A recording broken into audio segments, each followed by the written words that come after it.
everyone, it's Luna Bell. Y'all, I think one of the biggest questions I get, and I remember asking this question in the beginning of my own reawakening journey. I was trying to remember when, but let's just call it the very beginning. How do we grow our gifts? How do we get more in tune or more tapped in, as they say? Well, one, they're always going to tell you meditate, or better yet, 3-3 on my timer, create. That is one of the things that you're going to hear more than anything from any of them, or any of us, is create. I didn't realize how much my gifts were a part of my artwork.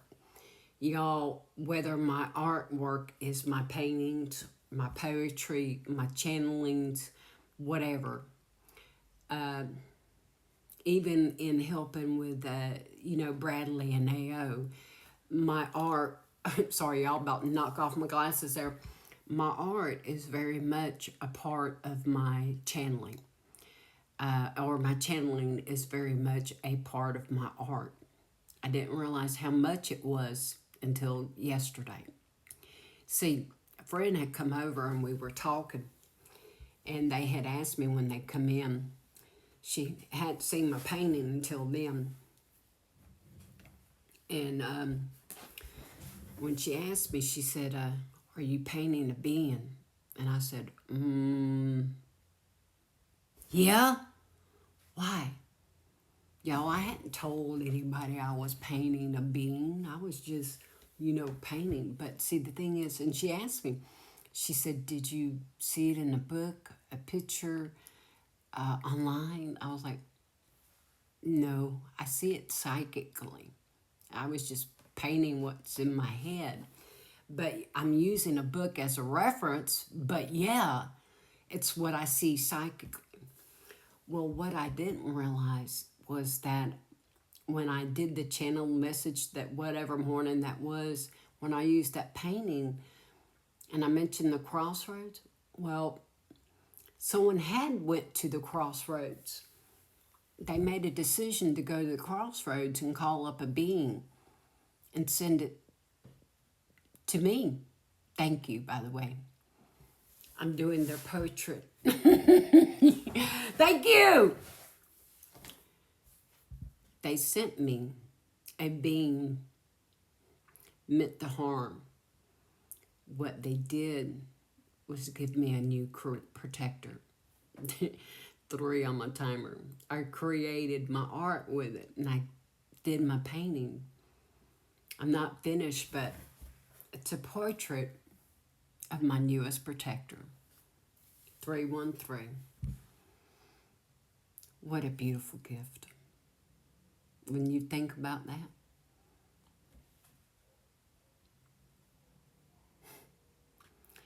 You won't be able to harm him either, but he's very well protected too. I saw with that, but thank you.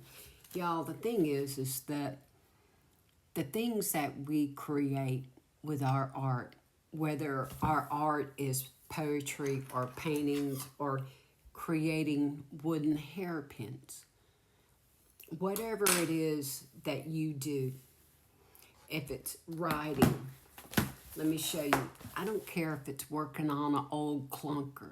If that's your art, that's your art. That's how you do it, and that's how you connect. And we get in those higher alpha waves, the theta and the alpha. Y'all, there's so many more that can get into the technicalities of it all. But when you get in that brainwave and you're in that mode in creating 422 on my timer, that is when we are connecting so much to our higher selves and to our creator or whoever it is you're working with. If you're working with deities or what angels, whatever you believe, it's your boat, row the motherfucker. But y'all, when you realize it's that through the things that we enjoy doing, like creating the wooden hairpins, painting a being's portrait, are creating poetry. I don't have any of my poetry right in front of me. But y'all, even the stuff I did for Bradley or AO, that is part of my creations. That's part of my channelings, part of my artwork. My point being, if you want to be tap in, as they say, or get more tapped in, create. Enjoy what you're doing. Love what you do. Because it's when I'm doing what I love that you see me excelling at whatever it may be in my gifts.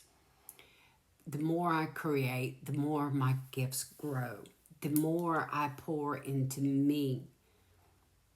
Y'all, I tell people be careful now about overgiving because I'm one of those chronic overgivers. When we start pouring that overgiving into ourselves also, it shows, okay? And it shows in your work and whatever you create. But pour that into your creations. Pour into you. That's when you get tapped in to your higher consciousness and into your creator or into your deities, whatever you choose. But choose you and choose to create what you enjoy. If you want to go work on that old clunker, do it because you love it and that it gives you the time and space that you need to connect. It is in those moments that we have our greatest creations.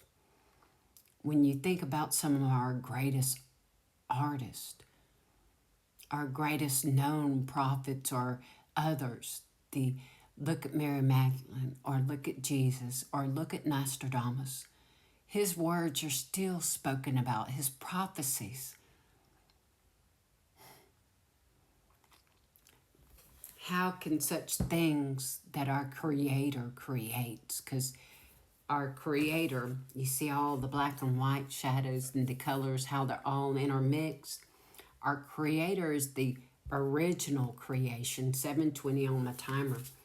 And but different shades, different colors of the original creation. Isn't that what we're taught? Whatever book you're reading, whatever belief system, whichever one floats your boat. It's your choice. But we're all made of these beautiful, varied, different shades from the original creation. Y'all, I'm struggling to hold all these different shades of the original creation. Am I getting my point across to people here?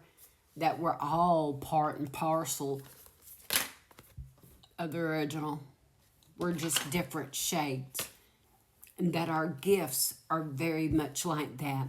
That we all have different shades, different colors, different levels of the original gifts that our original Creator gave us, whatever you believe. And they're all beautiful and they're all different shades and colors. Thank you for that confirmation. And should be embraced for their individual beauty. That lack mentality, and y'all, I say this with a full knowledge that we all have that. We all have shades of light and dark. And I hate to put labels. I don't like labels. I don't like good and evil because you have to embrace the whole, the light and the shadow to integrate every part of yourself. That's when you start truly creating from heart, is when you integrate self. Many blessings to you, blessed be. Integrate all those beautiful, different shades of being the whole. Okay? Grab all of it. Many blessings, blessed be. A different perspective with a witch.